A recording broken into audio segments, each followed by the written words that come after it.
मैंने आप लोगों को बता दिया था कि कैसे भारत की जो अपाची हेलीकॉप्टर है उसकी डिलीवरी को टर्की के एर्दोगान ने ब्लॉक करवा दिया। लेकिन इस चाल से एर्दोगान ने एक तीर से दो निशाने दागे हैं। जी हाँ। अब आप बोलोगे कि भाई दूसरा निशाना कौन सा है? पहला निशाना तो ऑब्वियसली भारत था, दूसरा कौन है? पर यह लिखा है कि टर्की ने ट्रांसपोर्ट ब्लॉक कर दिया अपाचे चॉपर्स का to India through its air space. Now यहाँ पे आपके माइंड में एक सवाल आएगा, वे टर्की ऐसा कैसे कर सकता है? अगर हमने अटैक हेलीकॉप्टर्स बाय किए हैं फ्रॉम यूएस तो सीधा यूएस से इंडिया आने चाहिए ना। रास्ते में टर्की ने कैसे इनकी डिलीवरी को ब्लॉक कर दिया? इनिशियली वैसे मैं आपको बता दूं, ये न्यूज़ कुछ दिन पहले आई थी। स्टार्टिंग के कुछ दिनों में तो एक मिस्ट्री बन के रह गई कि यूएसए से एक ट्रांसपोर्ट प्लेन निकलता है, उसमें भारत के लिए अपाचे अटैक हेलीकॉप्टर, जो बाय द वे भारत ने परचेज किए थे यूएसए से साल 2020 में। साल 2020 में इंडियन आर्मी को लगा कि हमको 6 अपाचे अटैक हेलीकॉप्टर्स परचेज करने चाहिए, तो एक $600 मिलियन की डील हुई यूएस कंपनी बोइंग के साथ। और बोइंग ने कहा कि 2024 तक हम आपको ये अटैक हेलीकॉप्टर्स दे देंगे।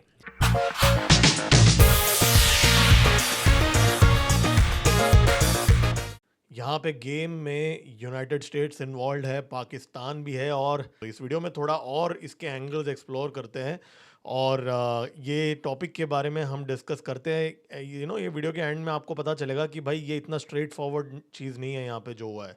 ठीक है, तो दोस्तों इस वीडियो को लाइक कीजिए, मेरे चैनल को सब्सक्राइब कीजिए। मेरा नाम है गिरीश और आप देख रहे हैं एमजीओ पॉलिटिक्स। चलिए स्टार्ट करते हैं। देखिए यहाँ पे सबसे पहले मैं वापस पूरा कहानी तो रिपीट नहीं करूँगा, लेकिन मोटा मोटा बता दूंगा कि भारत ने 6 इंजन्स खरीदे थे यूनाइटेड स्टेट्स से 2020 में। उसमें से 3 की डिलीवरी हो चुकी थी, 3 की डिलीवरी बाकी थी। ये जो 3 इंजन्स थे ये यूएस के एरिजोना से डिलीवरी के लिए निकले थे। अक्टूबर 30 तारीख को इंग्लैंड में लैंड हुए एयरपोर्ट में, रास्ते में हॉल्ट ओवर के लिए। फिर वहाँ 8 दिन तक ये इंजन्स पड़े रहे। हमारे अपाची, सॉरी, ये जो अपाची हेलीकॉप्टर्स जो हैं वो पड़े रहे। ठीक है। अब और देखिए फ़ोटो में भी जैसे आप देख सकते हैं। लेकिन इसके बाद में क्या हुआ कि भाई अब वहाँ से वो वापस उड़ के चले गए United states, right. Bharat delivery नहीं किया। भारत ये अपाचे हेलीकॉप्टर के अंदर पूरा इंडियन आर्मी का स्टिकर वगैरह लगा दिया था इन्होंने, पूरी पेंट वगैरह कर दी थी हमारी इंडियन आर्मी की, जो मैंने दिखाया भी था आपको फ़ोटो। लेकिन वापस इसको कार्गो में डाल के लेके गए। भाई ऐसा क्या हो गया? टर्की ने ब्लॉक कर दिया, टर्की ने मना कर दिया कि भाई हमारा एयर स्पेस यूज़ नहीं कर सकते, माना जा रहा है। ठीक है, अब ये उसने क्यों किया ये सब पे मैं आता हूँ, लेकिन पहले मैं आपको एक यहाँ पे बात बता दूँ। देखिए टर्की जो है, ऐसा नहीं है कि इससे पहले उसने कभी अलाउ नहीं किया। हमारे जितने भी यूएस से माल आता है, P8 हमने खरीदा था या जो भी इससे पहले के अपाची से, सारे टर्किश एयर स्पेस से ही आए थे। तो अचानक टर्की ने ये क्यों कर दिया, एर्दोगान ने ऐसा क्यों कर दिया? देखिए सबसे पहले मैं आपको एक बात बता दूं कि ऐसी जब कभी भी ऐसी मिलिट्री डिलीवरीज होती हैं तो उससे रिलेटेड कुछ रेगुलेशंस हैं। आप लोग बोलोगे कि ठीक है ना यार, टर्की ने ब्लॉक कर दिया तो क्या हुआ, प्लेन को थोड़ा ऐसे घुमा लो, कहीं और से लेके आओ। पूरा दुनिया थोड़ी टर्की कंट्रोल करता है, नहीं। अभी इसमें भी कुछ रीजंस है। वैसे अगर कोई भी प्लेन को अगर यूके से भारत आना है तो वो दोहा के रास्ते से भी आ सकता है, कतर के रास्ते से भी आ सकता है, दुबई के रास्ते से भी आ सकता है। टर्की होके आने के लिए कोई ज़रूरत नहीं है। लेकिन क्या होता है कि ये जब मिलिट्री कार्गो जब ट्रैवल करता है तो रेगुलेटरी अप्रूवल ज़्यादा लेना पड़ता है। मतलब international traffic in arms regulations की अप्रूवल लेनी पड़ती है। स्पेशली यूएस की directorate for defence trade control से अप्रूवल लेनी पड़ती है। और इसमें बहुत पेपर वर्क लगता है और हफ्तों लग जाते हैं, कम से कम 2-3 हफ्ते का तो सिर्फ पेपर वर्क होता है। आप ऐसे ही रास्ता चेंज नहीं कर सकते कि भाई आज मूड आया तो मैंने वो दूसरा रास्ता ले लिया। अगर आप मिलिट्री इक्विपमेंट सप्लाई कर रहे हो तो आपको पहले ही परमिशन लेना पड़ता है। अब यहाँ पे बोइंग जो है वो यूएस की कंपनी है। बोइंग ने यूएस के डीडीटी से परमिशन ले लिया था भाई ये एक पर्टिकुलर रूट का। ठीक है, इनफैक्ट इंश्योरेंस भी बोइंग ने उस हिसाब से ही लिया था कि भाई एक पर्टिकुलर रूट के हिसाब से बोइंग ने इंश्योरेंस लिया था। अब सवाल ये उठता है, इतना सब कुछ लेने के बाद टर्की ने अचानक इसको ब्लॉक क्यों कर दिया? देखिए यहाँ पे अगर मैं आपको एक बात बताऊं कि रिसेंटली, देखो सबसे पहला रीज़न तो आप लोग समझदार हो, आप लोगों को पता ही है कि इस समय भारत और पाकिस्तान के बीच में एक वॉर के क्लाउड्स बिल्ड होते हुए हमें दिख रहे हैं, राइट। और टर्की ने पाकिस्तान को सपोर्ट किया था, इसके लिए टर्की ने ब्लॉक किया। वो मेन रीज़न है, मैं उसमें जाऊंगा नहीं क्योंकि ये आप सब लोगों को पता है, टर्की इस समय भारत को तंग कर रहा है। ठीक है, टर्किश एम्बेसी ने भी स्टेटमेंट रिलीज़ किया, टेरर अटैक में भी अभी टर्की का नाम आया, तो वो मैं रिपीट नहीं करूँगा। यहाँ पे एक और एंगल ये है कि यूनाइटेड स्टेट्स जो है, डोनाल्ड ट्रंप जो है, वो उसका जो अपाची हेलीकॉप्टर्स है, वो 2018 में पाकिस्तान को 30 अपाची हेलीकॉप्टर्स बेच रहा था। ठीक है, और उस टाइम पे वो नेगोशिएशंस हुए नहीं, और उस टाइम पे टर्की ने भी पिच किया था। टर्की का एक हेलीकॉप्टर है जिसका नाम है T-129 हेलीकॉप्टर है। ठीक है, टर्की का। और फिर पाकिस्तान ने उस टाइम पे बोला कि ठीक है यार, 30 टर्किश हेलीकॉप्टर्स जो हैं मैं ले लूँगा, टर्की से ले लूँगा। तो उस टाइम पे यूनाइटेड स्टेट्स ने वो डील को ब्लॉक किया था और पाकिस्तान को बोला था कि भाई आप लोग ना ये चीज़ नहीं ले सकते, क्योंकि ये जो टर्किश हेलीकॉप्टर है उसके अंदर यूएस की इंजन लगी हुई है। और टर्की और यूएस के बीच में हमेशा से ही S-400 की जो डील उसने किया है रशिया से, उसके वजह से थोड़ा अनबन रहा है। इनफैक्ट टर्की का F-35 भी ब्लॉक करके रखा हुआ है यूएस ने। तो उस टाइम पे यूएस ने पाकिस्तान का जो टर्किश हेलीकॉप्टर का डील को ब्लॉक कर दिया था, राइट, सिर्फ इसलिए कि यूएस की इंजन इस्तेमाल हो रही थी टर्किश हेलीकॉप्टर्स में। अब टर्की ने क्या किया है, टर्की ने इसका एक सेकेंड वर्जन लॉन्च किया है, T-129 का एक नया वर्जन लॉन्च किया है। ठीक है, और ये अपाची का कॉम्पिटिटर है, लेकिन इसमें ना इंजन जो है ना वो यूक्रेनियन इंजन लगी है। जी हाँ, यूक्रेन की इंजन इसमें लगी हुई है, यूएस पे डिपेंडेंट नहीं है अब की जो टर्की का इंजन है। और दूसरी बात यहाँ पे है कि इसका जो स्पीड है वो अपाची से भी ज़्यादा है, मतलब 50 किलोमीटर, अपाची का 280 किलोमीटर्स पर आवर है, इसका 330 किलोमीटर क्लेम करता है टर्की। चलो उस पर मैं नहीं जाऊँगा, बट टर्की अब ये इंजन बिना यूएस के अप्रूवल के बेच सकता है। ठीक है, और अब इस समय मालूम पड़ रहा है कि भाई पाकिस्तान जो है वो उसके साथ, और कंगलू जो है, जी हाँ अभी आजकल कंगलू का सब जगह पे पहुंच रहे हैं, तो भाई उसके साथ भी एक नेगोशिएशन चल रहा है भाई, टर्की का ATAK-2 अपाची के कॉम्पिटिटर का नेगोशिएशंस चल रहे हैं। और अब एर्दोगान जो है उसको डोनाल्ड ट्रंप से थोड़ा खटास है। अब वो क्यों है कि भाई डोनाल्ड ट्रंप ने F-35 की जो सेल है वो ब्लॉक करके रख दिया है, टर्की को यूएस दे ही नहीं रहा है। क्यों जी? क्योंकि वो टर्की S-400 खरीद के बैठा हुआ है, और भी कुछ उनके आपस के रीजंस हैं। तो अब एर्दोगान की ये हरकत से उसने एक तीर से दो निशान मारने की कोशिश की कि भाई एक तो भारत को तंग करने की कोशिश की, दूसरा डोनाल्ड ट्रंप को भी थोड़ी सी चुगली लगाने की कोशिश की, भाई बोइंग कंपनी का जो रास्ता है वो रोक दिया। लेकिन यहाँ पे बात यह है कि जो टर्की है उसने, अब इसकी जो मैकेनिक्स है डील की मुझे स्टडी करना पड़ेगा, लेकिन एक्चुअली कैसा होता है कि ये सब एग्रीमेंट्स पहले ही साइन की गई होती है। ये कोई टोल नाका नहीं है कि आप गाड़ी लेके आए और टोल भर दिया और चले गए। या बोइंग कंपनी ने टर्की से पहले से ही अप्रूवल ले रखा था, इसलिए वो अमेरिका से उड़ा था। बिना अप्रूवल के थोड़ी वो ऐसी टोल नाका थोड़ी है कि भाई वो प्लेन उड़ा के लेके जाएगा। तो इसका मतलब क्या है, इसका मतलब टर्की ने एग्रीमेंट ब्रीच किया है, बोइंग का, यूएस गवर्नमेंट का एग्रीमेंट को ब्रीच किया है। तो इसका मतलब क्या है, टर्की और यूएस के बीच में भी यहाँ पे एक डिप्लोमेटिक टसल, अभी ये न्यूज़ में आएगा कि नहीं मुझे नहीं पता, लेकिन ऑब्वियसली यहाँ पे कुछ चल रहा है टर्की और यूएस के बीच में। लेकिन इसमें एक और थियरी है जो मैं जस्ट शेयर करना चाहता हूँ। देखिए मैं कॉन्स्पिरेसी थियरिस्ट तो नहीं हूँ, लेकिन भले मैं ये बिलीव करता हूँ कि इसमें यूएस को भी खटास मिला है, लेकिन एक और एंगल हमें रूल आउट नहीं करना चाहिए यहाँ पे। ठीक है, देखिए इस समय डोनाल्ड ट्रंप जो है वो भारत को स्क्वीज़ करने की कोशिश कर रहा है, बराबर। भारत को इंजन में बोलो, अलग अलग, वापस मैं रिपीट नहीं करूँगा इस वीडियो के अंदर। तो ऐसा भी हो सकता है कि उसका और एर्दोगान के बीच में थोड़ी अंडरस्टैंडिंग हो कि भाई यार ये अपाची का ना ऐसा ब्लॉक कर दो बहाने से, और थोड़ा बहुत भारत को तड़पाते हैं।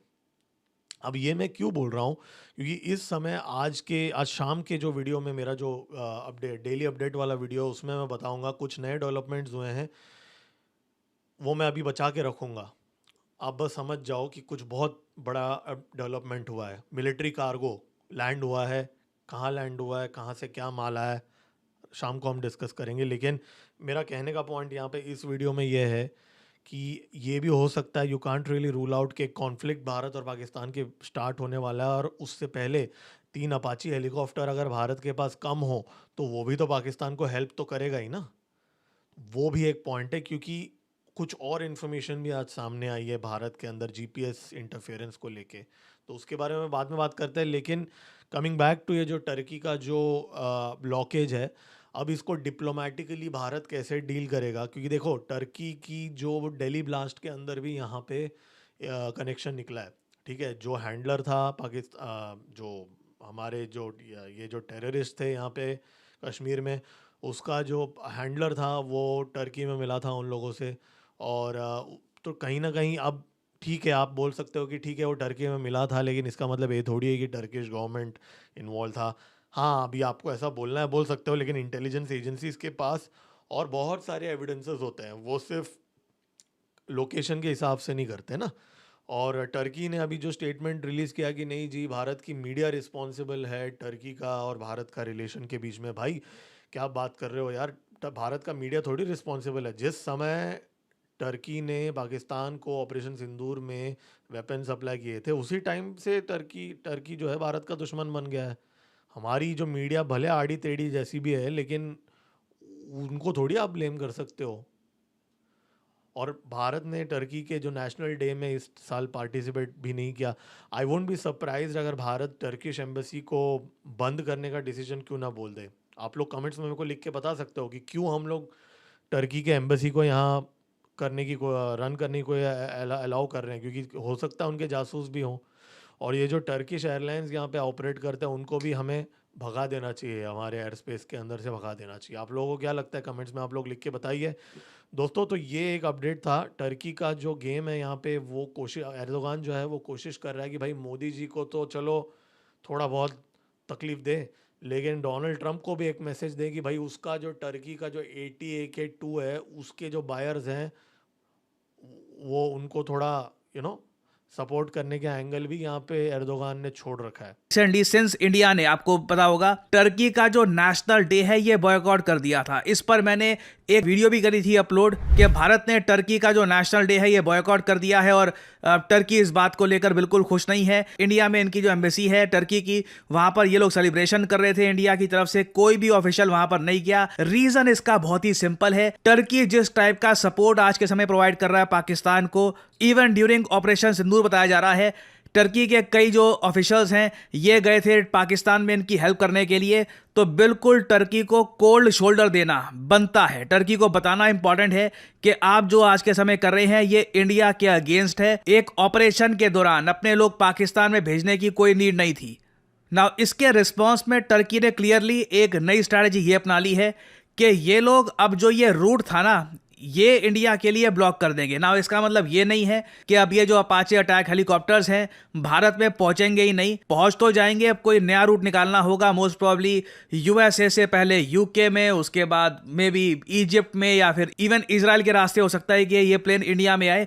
रास्ते बहुत सारे निकल जाएंगे। टर्की ने जो यहाँ पर किया है इसको बस मैं एक अनॉयंस कहूंगा। ये बस टर्की एक तरीके से अपनी पोजीशन शो कर रहा है भारत को कि आपने हमारा जो नेशनल डे है ये बॉयकॉट किया, अब इसके रिस्पांस में अब हम लोग ये करेंगे। और टर्की की जो स्ट्रैटेजी है ना, वो मैं समझ पा रहा हूँ ये है, ये लोग एक तरीके से भारत के अगेंस्ट काम तो कर रहे हैं, मगर साथ ही साथ ये भी कह रहे हैं कि देखिए हम पे गलत आरोप लगाए जा रहे हैं, हमारा नाम खराब किया जा रहा है। क्योंकि इंडिया में आज भी एक साइजेबल पॉपुलेशन है जो टर्की को पसंद करती है एज ए कंट्री। कई अमीर लोग हैं, वो टर्की में जाकर शादियां करते हैं, टर्की में घूम के आते हैं।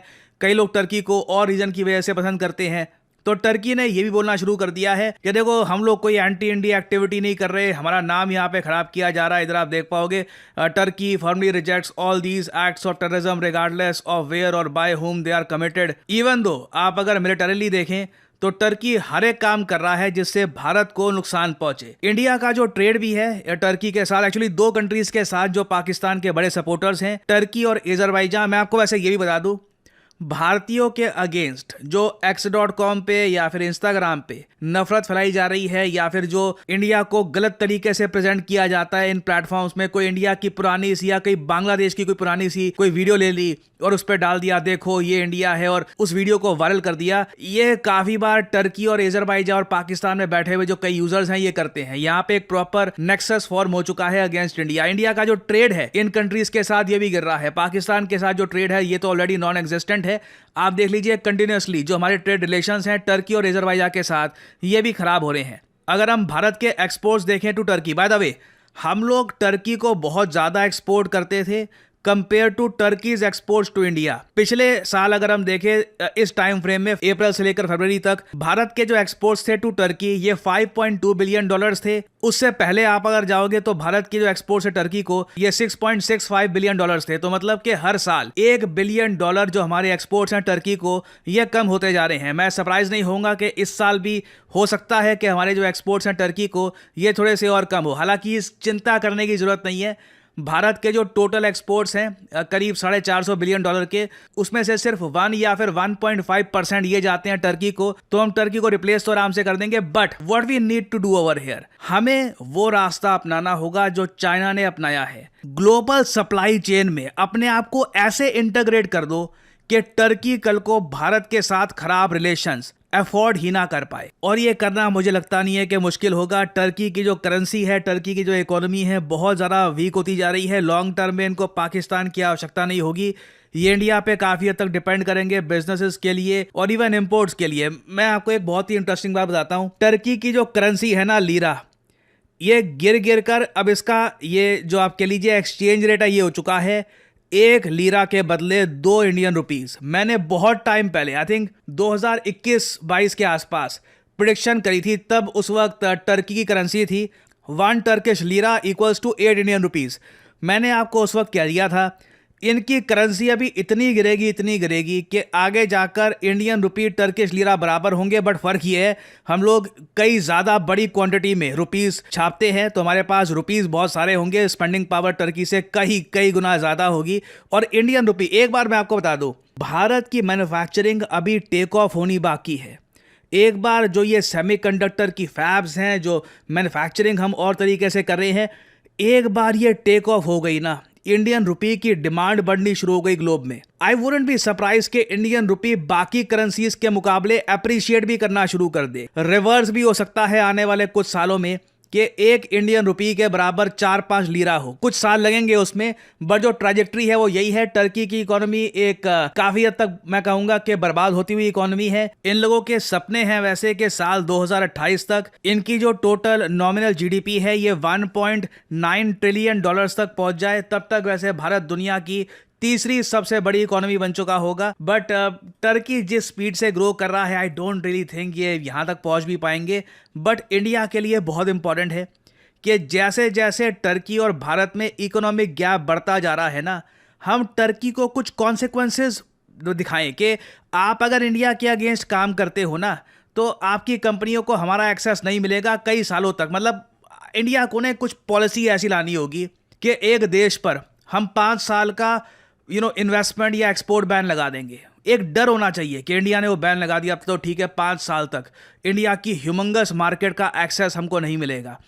कुछ कॉन्सिक्वेंसेस होंगे तभी ये टर्की जैसे जो देश है इंडिया के अगेंस्ट एक्ट करने से थोड़ा बहुत हिचकिचाएंगे। अभी इनका नेशनल डे बॉयकॉट कर दिया, हम वहाँ पे आएंगे नहीं वगैरह, ये बहुत ज़्यादा स्मॉल स्टेप्स है compare to what Turkey is doing. Turkey का तो साफ साफ यहाँ पर एक तरीके से इन लोगों ने इंडिया को दिखा दिया कि इनका आज के समय स्टांस क्या है भारत को लेकर। भारत के डिफेंस इंपोर्ट्स को भी किस तरीके से ब्लॉक करने का प्रयास कर रहे हैं हर तरीके से। So it is a challenge in front of India. ना सिर्फ टर्की, यहाँ पे मैं अजरबैजान का भी नाम लेना चाहूंगा। ये दोनों कंट्रीज एक चैलेंज है भारत के लिए, but India is big enough to handle all of them together.